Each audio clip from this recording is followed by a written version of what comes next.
Minimalist tip number 24. என்னைக்கான minimalist tip என்னன்னா, ஒரு 24 ஹவர் சுகர் இல்லாம இருந்து பாக்குறது. என்னடா சொல்ற, சக்கரை இல்லாட்டி நான் செத்துருவேண்டா அப்படின்னு நீங்க சொல்றது எனக்கு கேக்குது. சக்கரை இல்லாம ஒன்னும் ஆகாதுங்க. அதெல்லாம் சும்மா நம்ம மன பிராந்திகள். காலைல தூங்கி எந்திரிக்கிறதுல ஆரம்பிச்சு காஃபி, டீ, காலை சாப்பாடு முடிஞ்சவனே ஒரு ஸ்வீட், திருப்பி பிரேக்ல ஃப்ரெண்ட்ஸோட கொடுக்குற சாக்லேட்ஸ், ஸ்நாக்ஸ் எல்லாத்துலயுமே இனிப்பு அதிகமா இருந்துட்டே இருக்கு. சும்மா ஒரு நாள் 24 ஹவர் நம்மள நாமளே கண்ட்ரோல் பண்ணி பாக்குறோம். 24 ஹவர் ஸ்வீட் இல்லாம இருந்து பாக்குறோம்.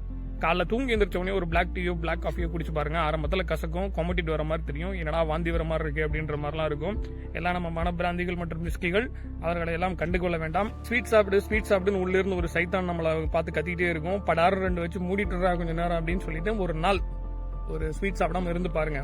3-4 மணி நேரத்துக்கு கொஞ்சம் ஒரு மாதிரி பைத்தியம் பிடிக்கிற மாதிரி தான் இருக்கும். பரவாயில்ல, இருந்து பாருங்க. அதுக்கப்புறம் உங்களுக்கே அது செட் ஆயிரும், பழகிடுவீங்க. ஸோ இன்னைக்கான மினிமலிஸ்ட் டிப் ஒரு 24 ஹவர் ஸ்வீட் இல்லாம இருந்து பாக்குறது.